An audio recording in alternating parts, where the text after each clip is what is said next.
નમસ્કાર દર્શક મિત્રો, આજે આપણે ઘણા સમયથી અનેક બાબતો ઉપર સાંભળતા હોઈએ છીએ, જોતા હોઈએ છીએ, ત્યારે એક પત્રકાર તરીકે ફરી એકવાર ઘણા સમય બાદ જ્યારે ઓન સ્ક્રીન મારે આવવાનું થયું તો એવી સત્યતા સાથે આવ્યો છું કે હમણાં થોડાક ટાઈમ પહેલાં એક રામકથામાં પૂજ્ય મોરારી બાપુએ, એક ભાગવત કથામાં પૂજ્ય રમેશભાઈ ઓઝાએ પણ ટકોર કરી. હમણાં થોડા ટાઈમ પહેલાં જ અમદાવાદ ખાતે એક બિઝનેસ સમિટનું આયોજન થયેલું બ્રહ્મ સમાજ દ્વારા. એમાં પરમ વંદનીય આત્માનંદ સરસ્વતીજીએ પણ ટકોર કરી. ચૈતન્ય શંભુ મહારાજે પણ સારા શબ્દોમાં કહ્યું. પણ એક આપણી કાઠિયાવાડી કહેવત છે કે ગેલ્વેનાઇઝનો પાઇપ જો કૂતરાની પૂંછડીમાં નાખવામાં આવે તો પણ તે પૂંછડી સીધી થતી નથી. અને એવો જ એક સનાતન માટે ખતરારૂપ સાબિત થઈ રહેલો સ્વામિનારાયણ સંપ્રદાય. તો આજે વાત કરવી છે સ્વામિનારાયણ સંપ્રદાયની. ટૂંકી સત્તાની લાલચમાં લોકો રાજકારણને આ રીતે જોતા હોય છે કે લાલચમાં આવી, રાજકારણના લાલચમાં આવી અને એ નેતાઓ કે કોઈ પણ વ્યક્તિઓ કાંઈ ભ્રષ્ટાચાર કે કરતા હોય છે. પણ ભગવો કલર કે ભગવા વસ્ત્ર પરિધાન કરી લીધા પછી એક સનાતનના પાયાસ્તંભમાં જેમની ગણતરી થતી હોય એવા સંતો જે ખરેખર વંદનીય છે. આપણી સનાતન પરંપરામાં અનેક અખાડા, ગિરનાર જેવું સાનિધ્ય,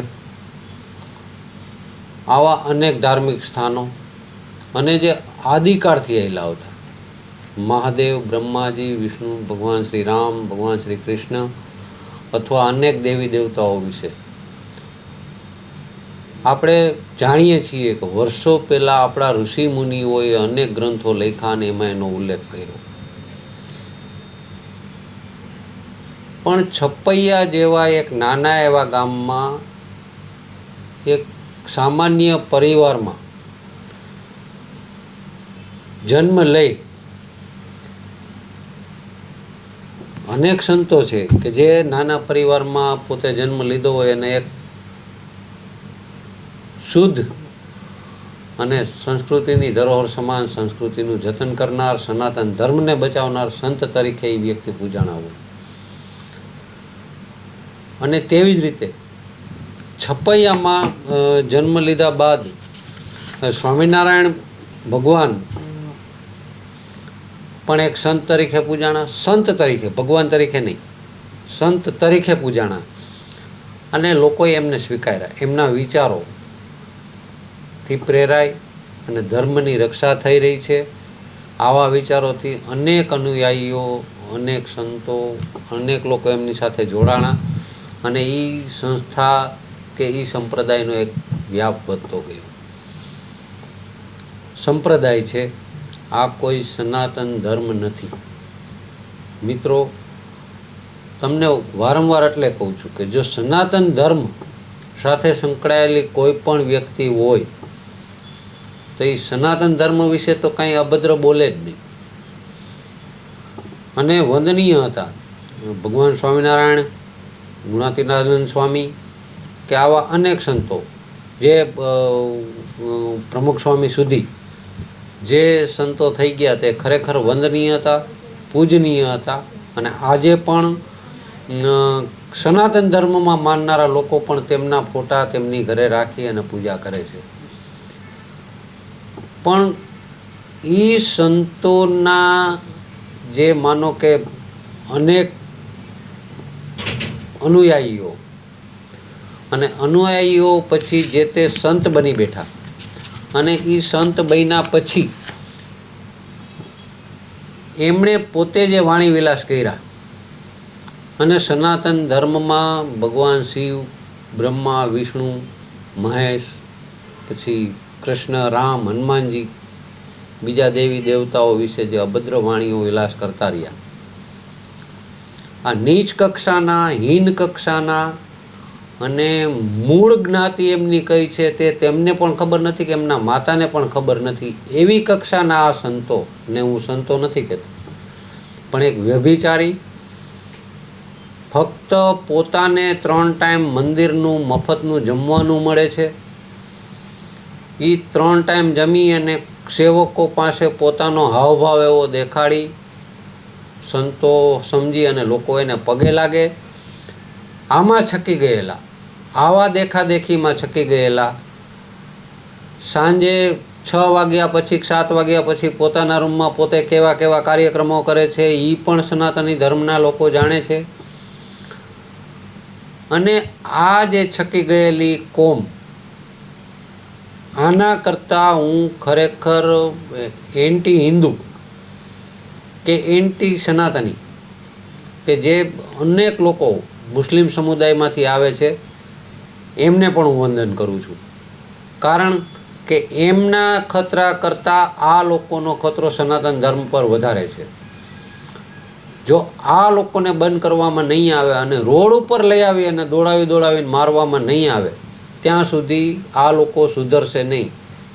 આ નીચ કક્ષાના સ્વામીઓ પહેલાં બેફામ બફાટ કરે, એ બફાટ કર્યા પછી પોતે પાછા, માનો કે હમણાં જ વીરપુર જલારામ બાપા વિશે બોલ્યા અને પછી ત્યાં મંદિરે પાછલા દરવાજેથી ઘૂસીને માફી માગે, તારા બાપુજીની પેઢી છે,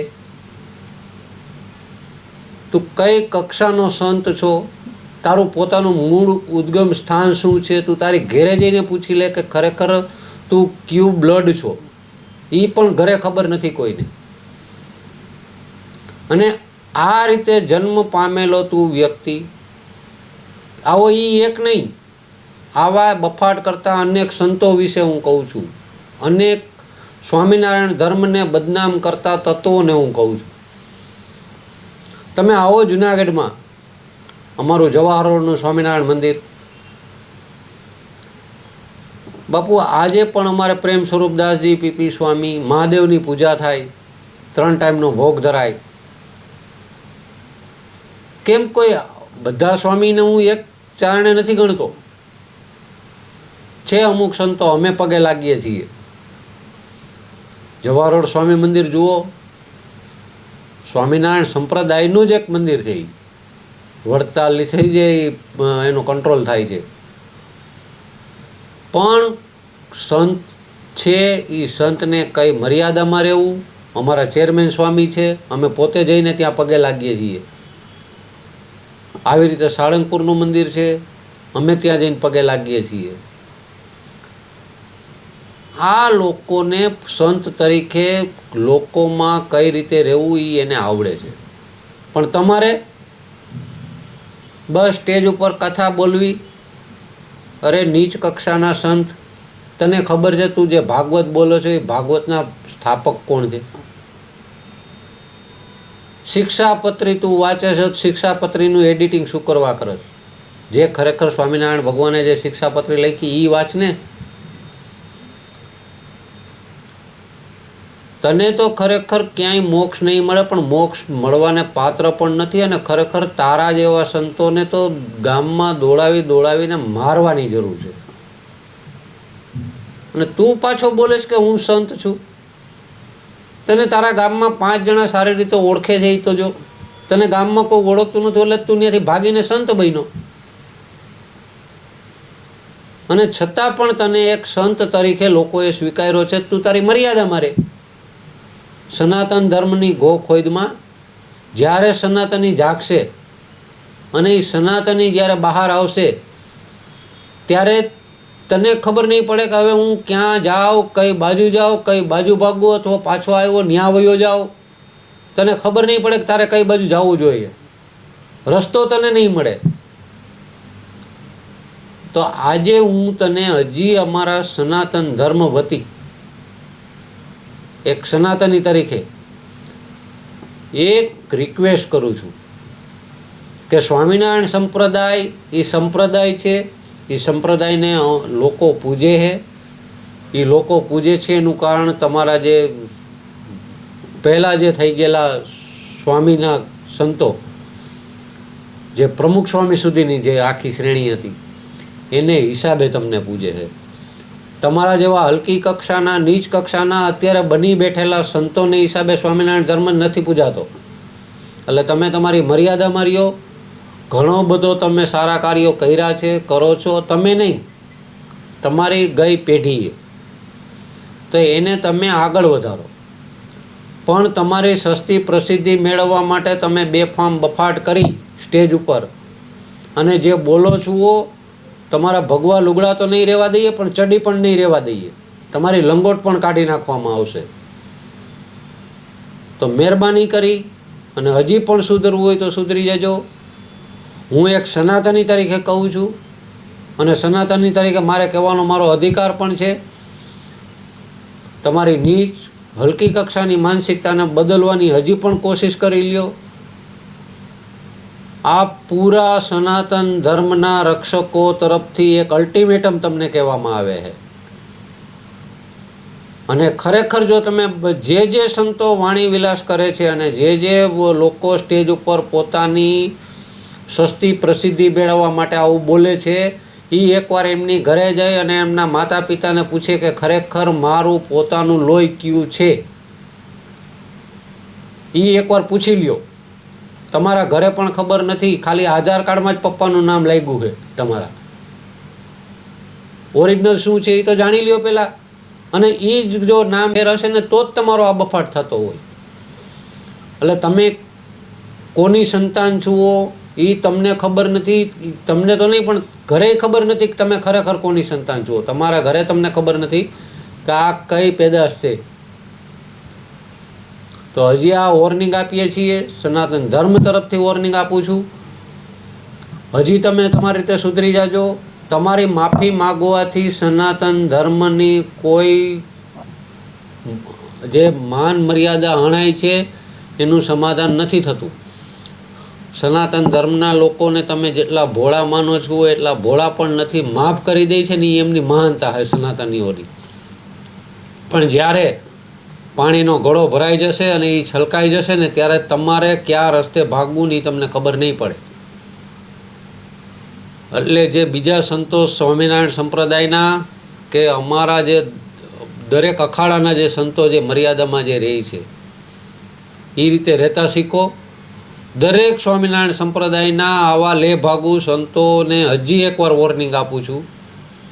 અને આ છેલ્લી વોર્નિંગ હશે. આ દરેક સનાતની મિત્રો પણ આ વિડીયો ખાસ જોજો. અને આ વિડીયોમાં હું જે કાંઈ બોલ્યો છું તે મારી પોતાની જવાબદારીથી બોલ્યો છું. અને જે સનાતની હશે, જે હિન્દુત્વવાદી હશે અને સનાતન ધર્મનું રક્ષા કરવા માટે જે નીકળો હશે, એ પોતે ખુલ્લીને હવે એકવાર આવે કે કોઈ પણ આવી રીતે બફાટ કરશે તો એમને ત્યાં એમના જે તે સાનિધ્યમાં જઈને એમની સર્વિસ કરવાની રહેશે. એમની પાસે માફી નથી મગાવવી. એક પાસે માફી મગાવશું બીજો ઊભો થશે, બીજા પાસે મગાવશું ત્રીજો ઊભો થશે.